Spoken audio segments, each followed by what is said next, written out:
What is up, New York Mets fans? We are live on the channel, and it is a great night. Breaking news. The New York Mets are officially in agreement with right-handed slugger Pete Alonso.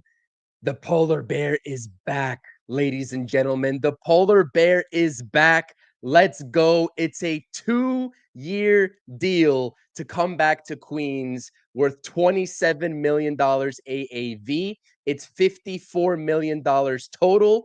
And the New York Mets get their homegrown guy back. Wow. Ladies and gentlemen, that Jeff Passan bomb hit just right. It hit just right. February 5th, we've been waiting all off season. They got Juan Soto. They re-signed Sean Manaea. The bullpen got stronger. The missing piece this whole time has been Pete Alonso. Well, ladies and gentlemen, we finally got that last piece in this Mets lineup for 2025. Again, if you're here, please do smash that thumbs up button. I'm like shaking right now. Is this real life? Someone pinch me. Like someone actually pinch me. I was getting ready to go to bed. I was getting ready to wind down for the night. I just released a video not 45 minutes ago talking about backup options if Pete Alonso walks away. And we get this bombshell dropped on us. What a night to be a New York Mets fan. Smash those thumbs up buttons. Subscribe to the channel. Comment your thoughts and opinions. Please flood the comments section. Oh my goodness. Alonso's back. Finally, Robert's saying. Finally. Awesome, Dwayne is saying. LFGM from my guy John. Wow. Holy cow. Man, guys, how are we feeling? How are we feeling, chat? Let me know. Let me know. Breaking Mets news. 2 years. It's a 2-year deal. So you get the best of both worlds. And I'll break down sort of the contract because, again, according to John Heyman, there was an option for Pete Alonso on the table to either have a 2-year deal with an opt out after the first year to go back onto the market, or he had the opportunity with the New York Mets to have a 3-year deal. Surprisingly, he took the 2-year deal over the 3-year deal. So he didn't even want the third year. All this time, we've been, going back and forth. What is the missing piece between the New York Mets and Pete Alonso? Is it the years? Is it a certain clause in this contract? Is it the AAV, $27 million per year?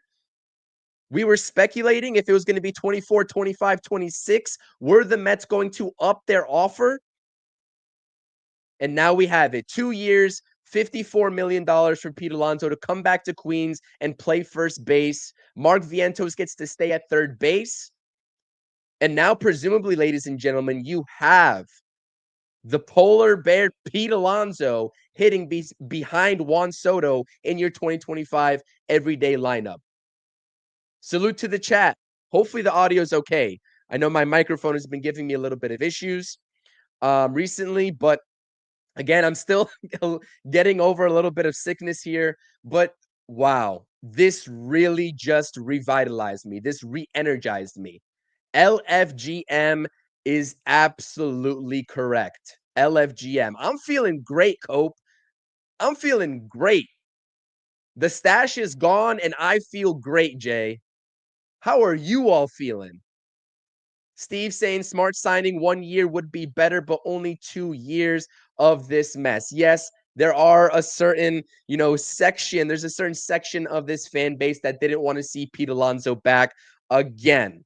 If you were holding out hope for Vlad Jr., clearly the Toronto Blue Jays are wanting to make an extension work over there. That's not to say the Mets won't pursue Vlad Jr., next offseason. They can still do that, especially if Pete Alonso has a good year in 2025 and he goes back onto the market. We could be having the same discussion, the same merry-go-round discussion, next offseason as we're having in this offseason. but it feels good to finally know who's going to be manning first base for the New York Mets in 2025. It feels good. Now let's go win a ship.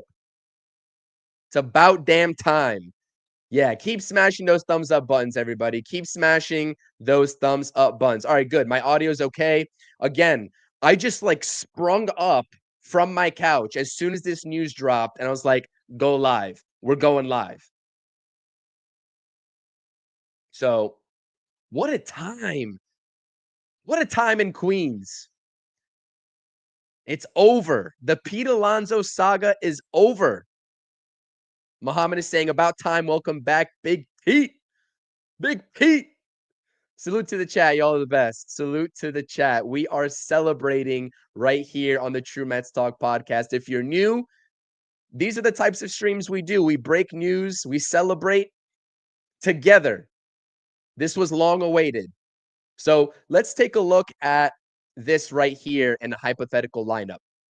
Because I just posted a giveaway, by the way. If you all did not check out my video, I don't have it linked in the description, but as soon as this live stream is done, go back on my channel. I'm doing a giveaway where we all predict the correct Mets lineup come opening day. Enter that giveaway. You can win a sick Mets beanie. I'll send it directly to the winner. But what do you all have as your potential Mets opening day lineup? And the lineup in general, now that we have Polar Pete officially back on board, there's a lot of differences in opinion on what it could be. You can shuffle what I have on the screen around any given which way. I mean, Juan Soto can bat 3. He can go ahead in the 2 spot. Vientos can be your 3 hitter. But right now that Pete Alonso is in the doors, this lineup is, I mean, exponentially better. It's exponentially better. And we don't have to continuously talk backup options and Ryan Mountcastle and Spencer Torkelson, right? We don't have to talk about those backup options anymore. So this is, I mean, this is what it is. 2024 numbers for Pete: 240 batting average, a 788 OPS, 329 on base percentage, and 34 home runs. Clearly, you know, we've been talking about all season long going into, you know, the playoffs with Pete turning it around and what he posted in the regular season. We want to see the runners in scoring position numbers go up. We want to see the clutch numbers go up with Pete. And make no mistake about it, ladies and gentlemen, this is still a prove it deal for Pete Alonso. That's what's so unique. You have a first baseman that just posted 34 home runs. You know, all the offensive numbers in general, given his career and what he's produced so far, went down, but he still posted 34, almost 35 home runs at the end of the day, and he's taking a prove it deal. He still wants his long-term contract. This is what this deal signifies. He wants to go back out onto the market. It doesn't matter if Vlad Jr. is going to be there or not. Whether Vlad Jr. is also a free agent next offseason or whether he signed to a long-term deal, Pete Alonso is making it known that he intends to blow these numbers out of the water and what he posted in 2024 and get his long-term deal, whether it's with the Mets or whether it's with anybody else. And the other factor here to consider is that how much time, you know, was there when the Blue Jays literally offered him an offer? An offer was on the table for the Blue Jays, and he was just sticking it out. He knew in the back of his head the best place to succeed in 2025 was going to be in Queens with the New York Mets. And the day has officially arrived to where we will be talking about that. So, impromptu live stream here on the True Mets Talk podcast. You know, again, I don't have any sort of other information that I'm planning to talk about in this live stream. This is dedicated strictly to the celebratory stream that is the Mets re-signing Pete Alonso. Francisco Lindor, your leadoff hitter, I think that we can all agree that he's going to be back in the leadoff spot. You can flip around any which way, 2, 3, and 4. I know a lot of fans are in the boat of wanting Juan Soto to be the 2 hitter and Vientos to be the 3 hitter, or maybe even Pete Alonso's your third hole hitter right behind Juan Soto still, and Mark Vientos hits cleanup. I think that the idea that we're getting across here is that with Pete Alonso now back in the Mets uniform, your top 5 or even top 6 gets that much more versatile. And that's why, with the limited options that we have had on the table for quite some time now over the past couple of weeks, we've been screaming that Pete Alonso is the best option. He is. Unless you are going to actively go out there and trade for a guy like Yandy Diaz. Unless you are ready to commit to a blockbuster trade for Vlad Jr., with all the other options off the board, way before in this offseason, Pete Alonso was the guy to get. I'm glad Steve Cohen and David Stearns got this deal done. It seemed like it was a stalemate for the longest time. But 2 years, an opt-out after the first year, and $27 million later, the Mets get it done. Excuse me while I cough real quick. Again, everyone, I hope you guys are healthy. This flu season is no joke. Hopefully you guys are taking care of yourselves. I'm just getting over it, but it's just kind of lingering. So I've been coughing. My voice probably still sounds a little bit hoarse, but I appreciate you all bearing with me over here. But, Nimmo, Winker, Alvarez, McNeil, Siri to round it out. Of course, you have Tyrone Taylor. That can be a plug-and-play option in center field. We are still awaiting to see if Luis Angel Acuna is going to make the final cut for the opening day roster. But with spring training right around the corner, pitchers and catchers reporting soon. We've already seen Brandon Nimmo, Clay Holmes, and Ronnie Mauricio, and the videos of the work that they're getting done in Port St. Lucie. The smell of baseball is in the air, ladies and gentlemen. And this is the time of year where I am the most excited, because we went through a whole winter of hypotheticals, videos, streams. What are the Mets going to do? We've talked about all the signings and re-signings, but there just seemed to be that one hole that was missing on this roster, and it was Pete Alonso. And so they got the deal done. I'm glad. I mean, how many Boris clients now is that for the New York Mets? Sean Manaea, right? Pete Alonso, Juan Soto. Who else am I missing that's a Boris client? Who else am I missing?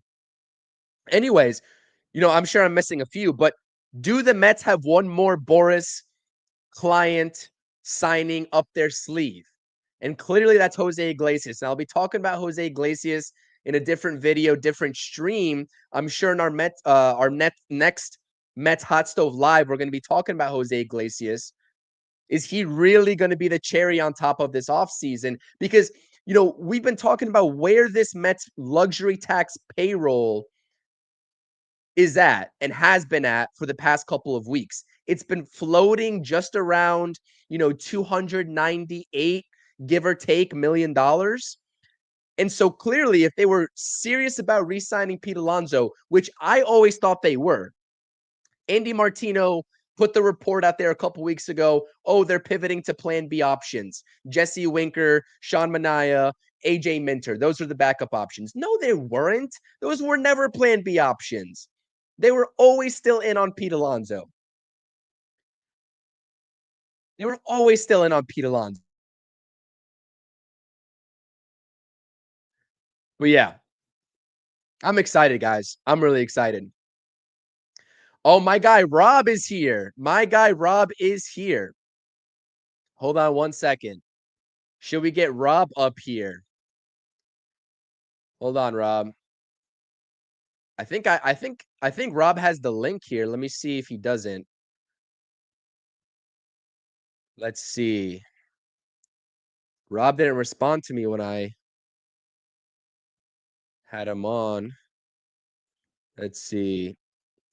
Sending him the link. Let's get Rob up here real quick. I'm not gonna make this too long of a live stream. But we gotta celebrate. As Mets fans, we gotta celebrate. I mean, come on now. This is big time. This is big time. So let's see if Rob's gonna get up here. I'm gonna go ahead and make a new layout. Bear with me 1 second, guys. Please, ladies and gentlemen. Everything is on the fly in this live stream. Keep smashing those thumbs up buttons. Keep on subscribing to the channel. I want to get Rob's perspective here. We've been doing too much off-season content not to get Rob's perspective on this live stream. So hold on 1 second.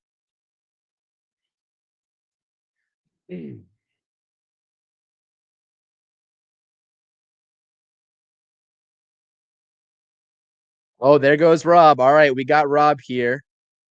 Hold on 1 second. Adding him in just... Pete Alonso's a Met. Oh my goodness. Oh my goodness. Again, someone pinch me. I must be dreaming. All right, let's get up here. Welcome, the man, the myth, the legend. Uh-oh. You there, Rob? I think so. Hold on 1 second. You there? Uh-oh. I think he froze. I can hear you. I can hear you.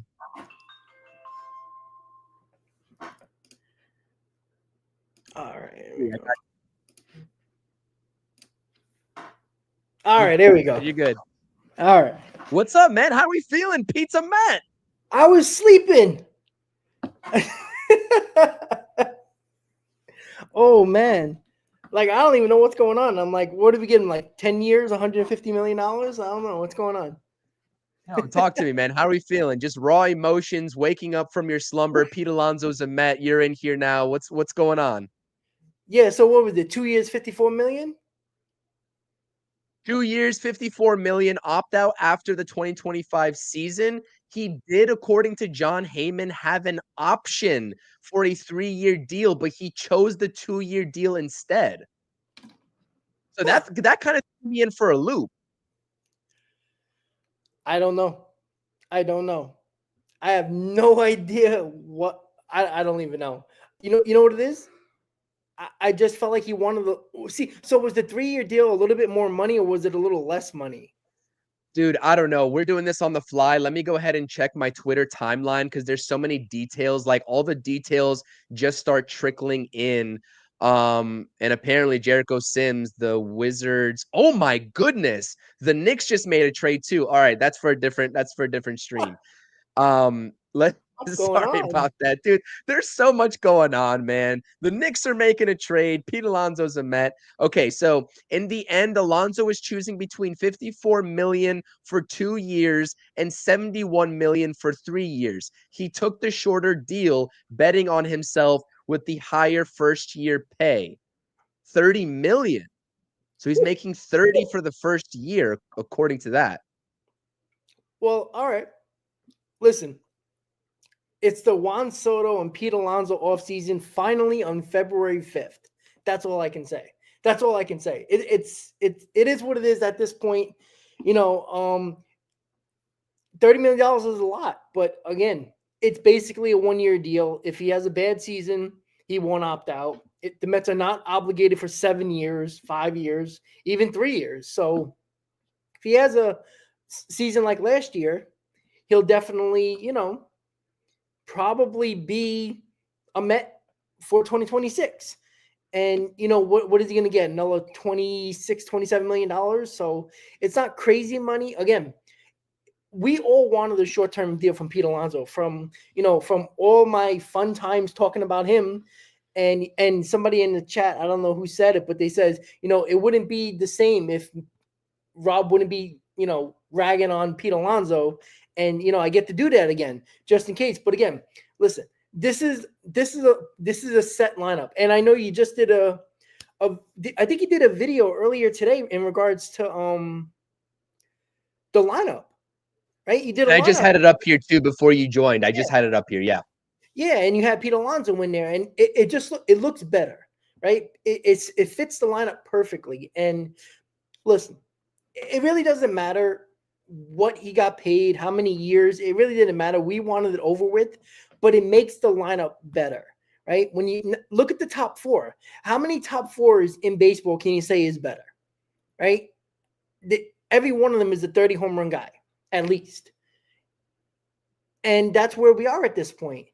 And I appreciate the fact that, because I mean, Andy Martino on SNY tonight, he basically said, you know, nobody really knows if he's choosing the Mets or somebody else. He said that today, and that was what, 4 hours ago. So like, they kept it quiet once again. Clearly, Pete Alonso was leading the charge in this negotiation. I think he's going to fire Scott Boras at this point now. I think this was a bad job by Scott Boras. And at the end of the day, we got our homegrown guy. He's not going to be a career Met. We all know that. But right now, there's one more thing left to do. Get Dylan Cease, baby. That's all we need. That's all we need, Chris. That's all we need. I was gonna say, because you've been on that train, and we're not gonna go down the path of pitching in this stream because this is dedicated to Pete Alonso. We're here to celebrate, the missing piece of this lineup. And you're absolutely 100% correct. Like, we knew at this point, given the lack of other options and the lack of other pivot points, Pete Alonso was that guy to get. They weren't in on Alex Bregman, and they haven't been for quite some time. We haven't been hearing anything about the Mets and Alex Bregman. Pete Alonso was always that guy. And as much as we were talking about, Yandy Diaz or Ryan Mountcastle as pivot options, we knew Pete Alonso was the guy to get. But now that Pete Alonso's on board, the last missing piece to what everyone and the discussions that we've been having on all of our streams is definitely, the starting pitcher, right? The frontline starter. Yep. And I think that this move right here with Pete Alonso makes Mets fans a little bit more comfortable. But the ones that are still a little bit hesitant, riding into the 2025 season, it's presumably because of that last pitcher that they think the Mets need. But at this point, you're right. How many lineups can you confidently say are better than the New York Mets right now? At least the top five, with a combination of Lindor, Vientos, Soto, Nemo, and Alonso. I mean, I can think of maybe two, right? The Dodgers, and maybe you could say the Braves, maybe. But it's right up there. It is. It really is. And that's the other thing too. Like, I'm concerned about the rotation still, but again, when you set up the bullpen the way you set up the bullpen, and now the lineup is basically set up the way we probably all thought it was going to be, it's hard to say that, obviously when we rank our, the least worried part of the team to the most worried part of the team, the rotation is going to be at number one. But when you have a lineup and a bullpen that can win you ball games and basically counteract what the rotation might not give you, which is probably length for probably half the season until the deadline, unless they do get a starting pitcher in the rest of this offseason, a couple of days, a week before pitchers and catchers, I'm satisfied. Like I said, even with the Pete Alonso addition, right? It feels better at this point. I just hope that they still got something up their sleeves, because this is a win, right? The Mets are clearly over that luxury tax now. So there isn't no ifs or buts about it. They blew past it. $30 million this year for Pete Alonso. They blew past it. They're what, at 328, 329 at this point now? Guess what? You might as well keep going. You might as well finish what you started from the winter meetings with Juan Soto and continued with the Showmania signing, with the Winker signing, with a couple of bullpen additions, and now Pete Alonso. Finish the offseason prior to pitchers and catchers. Find a way to get Dylan Cease here. they can find a package, right? Everybody seems like they're shying away on packages to bring to the San Diego Padres.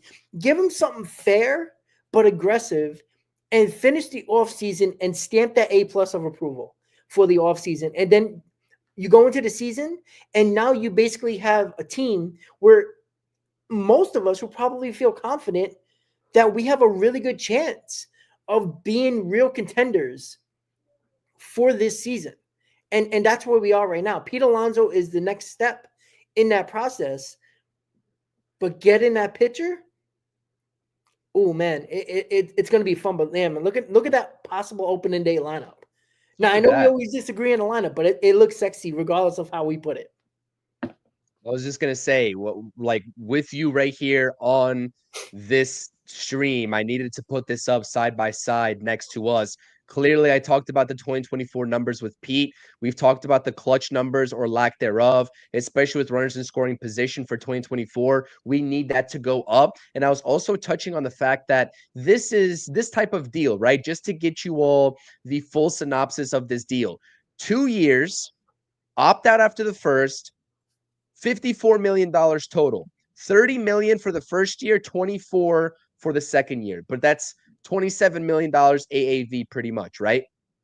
Um, he's going to go back out to the market, right? If he succeeds and if he posts better numbers, even slightly to what he posted in 2024 on this screen, he is going back out there in hopes of getting a long-term deal at the age of 31. So I was just telling the viewers before you joined on, maybe you heard it, maybe you didn't, that, you know, if he has a good season, we could be talking about this Pete Alonso saga 2.0 next offseason yet again, right? And this dragging out yet again. But right now, this lineup is undeniable any which way. And I'm assuming that you still want Juan Soto in the 2-hole, right? Yes. I'm Yeah. more comfortable with Juan Soto being in the 3-hole because you get to see him in the first inning, you maximize his at bats, and he has an opportunity to be a run producer, right? At the 3-hole if Lindor and Vientos do their jobs, but I wouldn't complain if he's in a 2-hole. At that point, you're putting a little bit more pressure on year 2 of Mark Vientos, but I think if he showed even an inkling of what he did in year 1, then it would be successful, to be honest with you. Yeah, and the only reason why I say I like the Juan Soto in the 2-hole is just because he's most comfortable there, and I feel like Mark Vientos, I feel like he needs to be behind Pete Alonso just for protection purposes, because again, Pete Alonso isn't a protector. He needs people to protect him. It's clear throughout the 6 years with the Mets, he really never protect nobody in this lineup. He needs to be protected. And if this is going to benefit the Mets and Pete Alonso, look, the Mets want to have Pete Alonso have a great year. Pete Alonso wants to have a great year so he can opt out. But it's going to benefit both of them if he has a great year. And I think the problem is I don't trust Brandon Nimmo behind Pete Alonso. I just don't. And that's the issue. That's the only issue. Not because I think Juan Soto should be in a 2-hole. I don't mind this lineup. I just feel like the whole reason why you get Juan Soto, the whole reason why you have Mark Vientos showing what he did last year, is to have one of these guys protecting Pete Alonso, because this is what I think the problem has always been with Pete Alonso. Met fans, and you see it in the comments already, Pete Alonso was supposed to protect everybody else in the lineup that's in front of him, right? When Lindor came to this team, where was he batting? He was batting third. Some points last year, Brandon Nimmo was batting third. Both of those guys weren't better in front of Pete Alonso because they weren't afraid to get to Pete Alonso. So they were working harder to get to Pete Alonso, and they didn't care what they did to Brandon Nimmo or what they did to, Francisco Lindor. They were aggressively pitching these guys because they didn't care about the protection with Pete Alonso. Now, I feel like Pete Alonso can be in between Juan Soto and Vientos. And I think that because I don't think Juan Soto needs protection. Juan Soto can hit 30 home runs. He can bat 285. He can knock in 90 RBIs plus. He can do that by himself, right? How many times with the Nationals he never had nobody around him, right? And besides Rendon, and he was always, Rendon was like fourth or fifth in the lineup. He was still one or two. So he really didn't have that amazing protection in the lineup. And we know what Juan Soto can do. I think what it does, it puts Alonso protecting. Like, people are gonna mess around trying to think that, okay, let's pitch around Juan Soto to get the Pete Alonso. But if Pete Alonso goes a little bit back to what he was so good at, which is being selective with his pitching, with what he's looking for at the plate, he doesn't have to aggressively approach the at bat every single time like he felt like he did last year. Because yeah, you want to play around and walk around Alonso, great. I would love to have Soto and Alonso on first and second with one or two outs, and Vientos is coming up ready to hit a bomb. I feel like you can do so much more damage with that when it comes to that lineup. But again, am I going to complain if this is the lineup going into opening day? No, of course not. Like, I still see Juan Soto in one of the first couple at bats. I still think that I want Pete Alonso in that area of coming up first in the inning. I don't know why. I just feel like it feels like it's better. I think there's somebody needs to be protected in Pete Alonso, in my opinion, because you can't have Lindor, Vientos, and Soto all in front of Alonso and Brandon Nimmo's protecting him. I think we've been there, done that before, to be quite honest. Like, unless Francisco Alvarez really shows something in spring training that his approach is different, because then if that's the case, I bat him fifth and Brandon Nimmo sixth, to be quite honest with you. I think, because I want somebody that has a threat of power and a threat of, doing some damage where a team might be afraid to pitch to that guy behind Pete Alonso. Yeah. I think what we're getting from this all, before we close things out here, because I do have to get to bed. I was like you. I was literally on the verge of going to bed before this news drop. But what we're trying to tell you all here in this stream is that the Mets lineup at this point, now that Pete Alonso is officially back at the very minimum for 2025, is that there is immense flexibility for Carlos Mendoza to utilize. So again, so many different ways that we can go about this. We're going to be having this ongoing debate of what the opening day lineup could look like. But at the bare minimum, ladies and gentlemen, Pete Alonso is going to be a New York Met. A deep sigh of relief. We will see if the Mets pivot to another starter to end this off season, but the Pete Alonso saga is done. Rob, final thoughts before we get out of here, and we are ending this stream on a high note. Hopefully everyone gets some rest too, because I know we need it as Mets fans. Finally, it took all these months. It should have ended a lot earlier, but it finally happened. The Mets got them basically on the deal. They basically kind of wanted them to. I think the money was still, they're basically saving money, because if it was 3 for $75, they basically saved money in this contract. And on top of that, look, something was going on, because my phone was blowing up, and I don't know what the hell was going on. I thought it was an emergency, and I just happened to look at my phone, and I see your message. I see everybody texting me, and it's like, all right. But good news, guys. We got our lineup. We got our bullpen. I think there's one missing piece, and that's a rotation piece, and it might be Dylan Cease. But I'm happy we got Pete Alonso back. He's a big addition to this lineup, and we're just gonna keep on going. And there ain't that many hot stoves left before the season starts, so I'm ready to go. And you should say that Nick trade really quick. Yeah, that Knicks trade is crazy. I think they just acquired Chris Middleton and Kyle Kuzma It was from Middleton. the Wow. yeah. Or was it Kyle Kuzma too, or no? It was definitely Middleton. Let's see here. What do we have It was here? Kuzma and Middleton. Oh, it was Jeez. both. Wow. Oh my goodness. I like that trade a lot for the Knicks. Anyways, a great time to be a New York sports fan. If you're a Knicks and a Mets fan, we are ending this stream on a high note. Those are Rob's final thoughts. My final thoughts are LFGM. The polar bear is back. Enter the giveaway. Go check out the newest content on both of our channels. We will be live with you all at some point this week together again on the Mets Hot Stove. This was an impromptu live stream thanks to a Jeff Passan bomb. 2 years, $54 million. Pete Alonso is a New York Met. Salute to the chat. Appreciate you all being here with us. Until next time, everyone, Let's go Mets. Let's go Peace. Mets.